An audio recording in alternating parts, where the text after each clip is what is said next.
리츠칼튼 호텔의 레지널드. 참 변화무쌍한 기후예요. 공작 부인이 말했다. 게다가 석탄값이 그렇게나 비쌀 때 하필 그런 혹한이 닥치다니 얼마나 불행한 일인지 몰라요. 가난한 사람들에게는 너무나 비참한 일이죠. 누군가 관찰하기를 신의 섭리는 언제나 거대한 배당금의 편이라고 하더군요. 레지널드가 한마디 던졌다. 공작 부인은 충격을 받은 듯한 태도로 멸치절임을 씹었다. 그녀는 배당금을 향한 불경한 언사를 싫어할 만큼은 구식 인간이었다.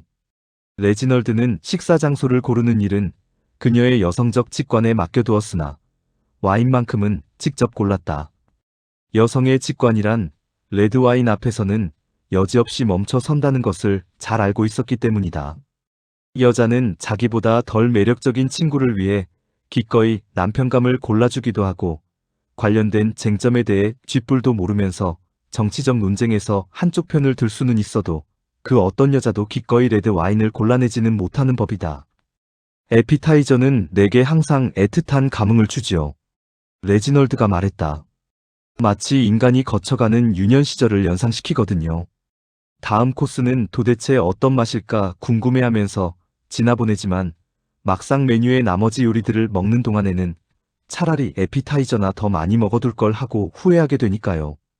당신은 사람들이 레스토랑으로 걸어 들어오는 저마다의 방식을 구경하는 게 즐겁지 않나요? 어떤 여자는 마치 자신의 온 인생관이 언제든 기능을 포기해버릴지도 모를 머리핀 하나짜리 독재 정권에 의해 간신히 지탱되고 있는 것처럼 허겁지겁 뛰어들어오는데 그녀가 무사히 의자에 착석하는 것을 보면 참 다행이다 싶을 정도죠. 반면 마치 역병이 도는 도시에 들어서는 죽음의 천사들처럼 불쾌한 임무를 수행하러 가는 듯한 분위기를 풍기며 무리지어 들어오는 인간들도 있어요. 해외 호텔에 가면 그런 유형의 영국인들을 아주 흔하게 볼 수 있죠. 그리고 요즘에는 언제나 요하네스버그의 신흥 부자들이 보여요. 그들은 케이프타운에서 카이로까지 이어지는 듯한 스케일의 대륙적 분위기를 풍기는데 이른바 남아공 광산 재벌풍의 매너라고 부를 수 있겠군요. 해외 호텔 이야기가 나와서 말인데 공작 부인이 말을 받았다. 클럽에서 발표할 현대 여행이 주는 교육적 효과에 관한 강연 노트를 준비하는 중이에요. 주로 이 문제의 도덕적 측면을 다룰 예정이죠. 마침 요 전날 보엣을 백작 부인의 이모님과 이야기를 나누었어요. 그분은 방금 파리에서 돌아오셨거든요. 아시다시피. 참 상냥한 분이신데. 게다가 아주 멍청하시죠.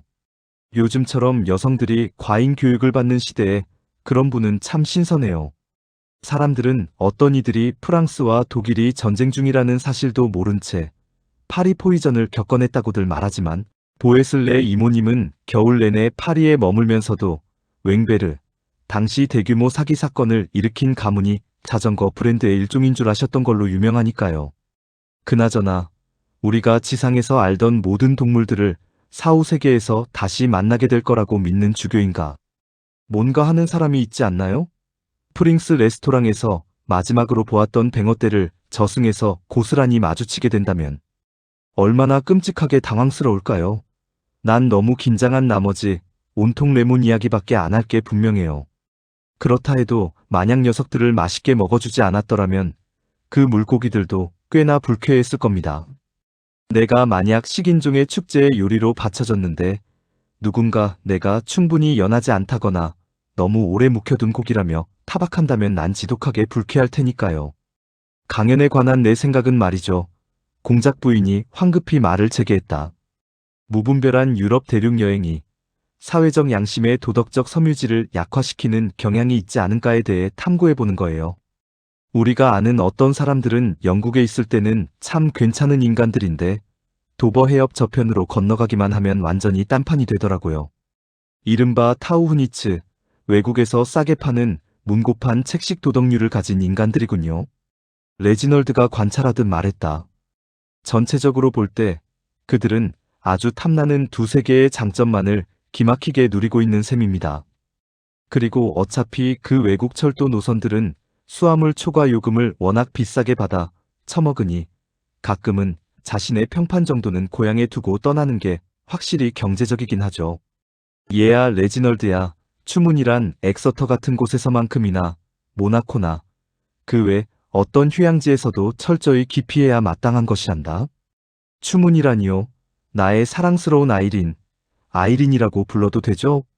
당신이 나를 그렇게 부를 만큼 나랑 오래 알고 지냈는지는 모르겠군요. 당신 대부모들이 당신을 감히 그 이름으로 부르기 시작했을 때보다는 내가 당신을 더 오래 알고 지냈을걸요.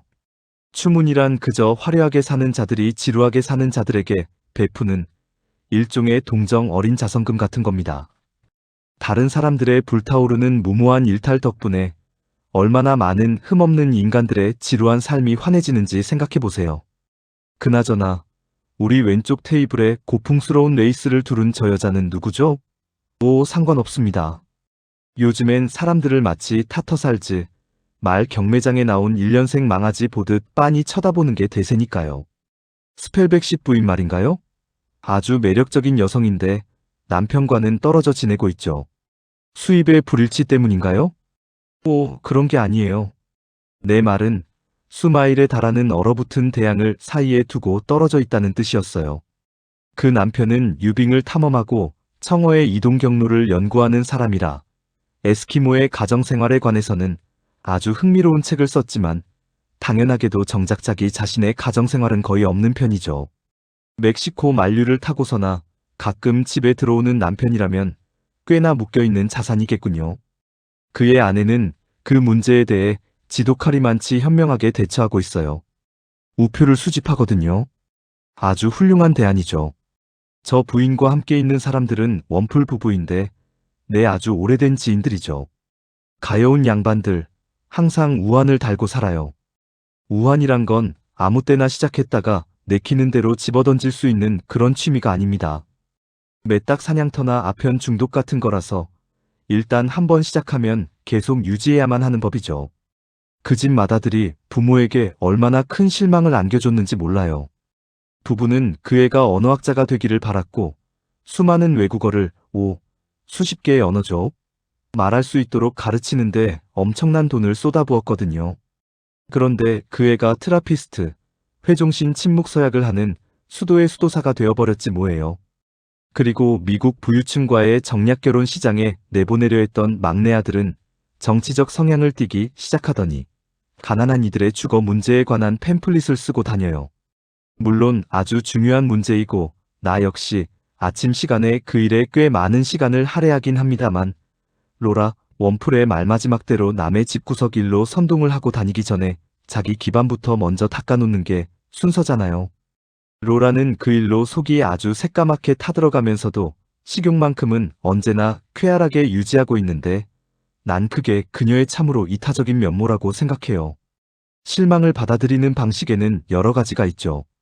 내가 아는 어떤 여자애는 부유한 삼촌이 오랫동안 투병하는 내내 기독교적인 인내심을 발휘하며 간호를 지극정성으로 해냈어요. 그런데 그 삼촌이 죽으면서 자기 전 재산을 돼지열병 병원에 기부해버렸지 뭡니까? 그 순간 그녀는 자신이 가진 인내심의 재고가 완전히 바닥났다는 걸 깨달았고 지금은 사교시를 전전하며 시낭송가로 활동하고 있어요. 내가 보기에 그게 바로 진정한 복수라는 겁니다. 인생은 온통 실망스러운 일들로 가득 차 있지요. 공작 부인이 관찰하듯 말했다. 그리고 행복해지는 기술이란 아마도 그 실망들을 환상으로 위장하는 것일 테고요. 하지만 얘야 레지널드야, 나이가 들수록 그 짓도 점점 더 힘들어지기 마련이란다. 당신이 상상하는 것보다 훨씬 더 보편적으로 행해지고 있다고 생각합니다. 젊은이들은 결코 일어나지 않을 일들에 대한 열망을 품고 살고 노인들은 결코 일어나지 않았던 일들에 대한 추억을 품고 사니까요. 오직 중년들만이 자신들의 한계를 진짜로 자각하며 살아가죠. 우리가 그들에게 그토록 관대해져야 하는 이유가 바로 그겁니다. 하지만 우리는 그들에게 결코 관대해지지 않죠.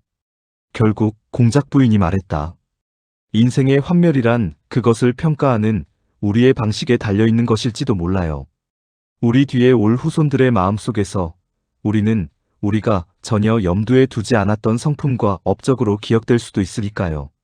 우리 뒤에 올 후손들의 추모 성향에 기대는 것은 언제나 그리 안전하지 못합니다. 중세의 성인들도 저마다의 인생에서 수많은 환멸을 겪었겠지만 훗날 자신들의 이름이 고작 경주마 이름이나 싸구려 레드 와인 브랜드와 주로 결부되어 쓰이게 될 줄을 미리 내다보았더라면 결코 유쾌해하지 않았을 테니까요. 자, 이제 그 소금 친 아몬드 구경은 그만 접어두시고 우리의 불편함을 위해 지극히 필수적으로 조성되어 있는 저 종려나무 그늘 아래로 가서 커피나 한잔 하시죠.